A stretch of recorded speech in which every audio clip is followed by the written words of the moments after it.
ముందుగా ప్యానెల్లో ఉన్న వారందరికీ నమస్కారం అండి. Good evening. జగన్ రెడ్డి గారు బెంగళూరు నుంచి ఒక ట్రిప్పు ప్రతిసారి ఆంధ్రప్రదేశ్కి రావడం, ఇక్కడ ఉన్న కార్యకర్తలకి ఒక కళల లోకంలో పెట్టడం అనేది పరిపాటి అయిపోయింది. ఆయన ఈ రాష్ట్రానికి ఏం మేలు చేయాలి, ఈ రాష్ట్రంలో ఏం సమస్యలు ఉన్నాయి, ఈ రాష్ట్రాన్ని ఏ విధంగా అభివృద్ధి చేయొచ్చు, ఈ రాష్ట్రానికి ఏ విధంగా పరిశ్రమలు తీసుకురావచ్చు అనేది చెప్పాల్సింది పోయి వాళ్ళ కార్యకర్తలకి ఆయన ఇచ్చే సందేశం ఎప్పుడు మనం వారిని చూసుకుంటాం, మనం ఎవరినైతే అటాక్ చేస్తున్నారో వాళ్ళ పని మనం పడతాం, ఎవరిని వదిలిపెట్టేది లేదు, పోలీసులు గొడ్డలు ఉపయోగిస్తాం, ఇదే ఆయన ఇచ్చే సందేశం తప్ప ఆయన హయాంలో ఆయన చేసిన అభివృద్ధి ఏందని నేను ప్రశ్నిస్తున్నాను. ఆయన కేవలం సంక్షేమ పథకాలు నవరత్నాలకి కట్టుబడి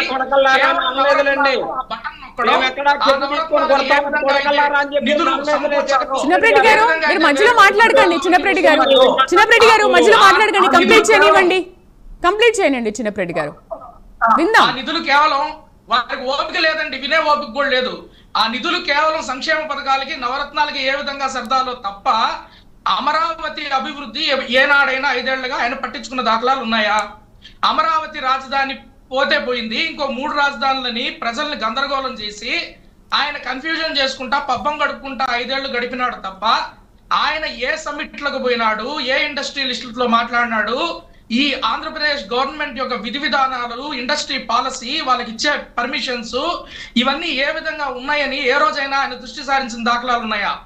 ఎంతసేపు ప్రతిపక్షంలో ఎవరైనా నోరెత్తితే, ఎవరన్నా డాక్టర్లో ఇంకోరో ఉద్యోగస్తులో వీళ్ళు ఏదన్నా నోరెత్తితే వాళ్ళని హింసించడం, వాళ్ళని జైల్లో పెట్టడం తప్ప ఆయన ఎప్పుడైనా ఆంధ్రప్రదేశ్ రాష్ట్రం పర్ క్యాపిటల్ ఇన్కమ్ ఎట్లా పెరగాల, రోడ్లు అసలు సిగ్గుండాలండి. రోడ్లు ఒకప్పుడు ఎంత అధ్వానంగా ఉందంటే ఈ రోజు రోడ్లు మనం మనస్ఫూర్తిగా కూటమి ప్రభుత్వాన్ని ఎవరైనా కూడా ఆశీర్వదించాల్సిందే. ఈ రోజు పవన్ కళ్యాణ్ గారు వచ్చిన తర్వాత కేంద్ర ప్రభుత్వం నిధుల్ని తీసుకొచ్చి మారుమూల అరకు ప్రాంతాలు, ఆయన కేవలం పట్టణాలు సిటీల్లో వేయటం లేదండి.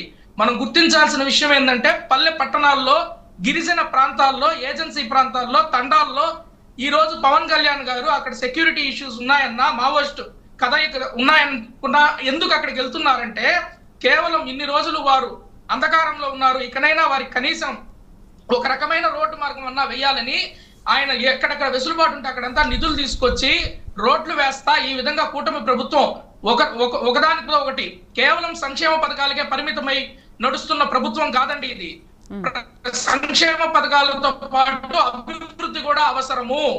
సమాజంలో అన్ని తరగతుల ప్రజలు ఉంటారు, పేద మధ్య ధనిక వర్గాలు అన్ని ఉంటాయి. అన్ని వర్గాల ప్రజల మధ్య సమతుల్యత తీసుకొచ్చే విధంగా ఈ కూటమి ప్రభుత్వం ప్రయత్నం చేస్తా ఉంటే ఒంగోలులో ఏం చేసినారు, ఈడేం చేసినారు, ఖాళీ ఖజానా ఇచ్చిపోయినా కూడా ఈ రోజు పరుగులు పెట్టిస్తా ఉన్నారు. ఇన్ని వేల కిలోమీటర్ల రోడ్లు ఆంధ్రప్రదేశ్ లో వేస్తున్నారంటే ఒకసారి రోడ్లు వేస్తా ఉన్నారు.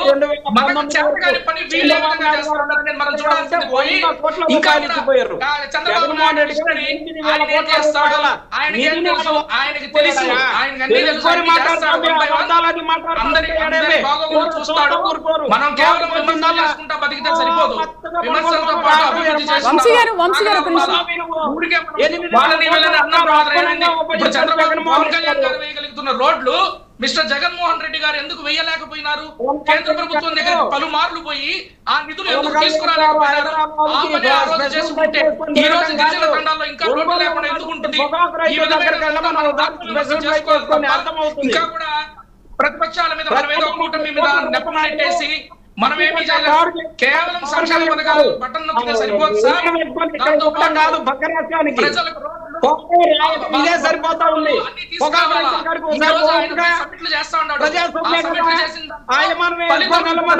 వస్తుంది. మీకు ఓపిక లేకపోతే ఎట్లండి? ఓపిక లేకపోతే 2 ఏళ్ల వరకు పరిశ్రమలు వస్తాయో చూడండి. ఈ రోజు గందరగోళానికి రేపు పొద్దున వంశీ గారు ఒక నిమిషం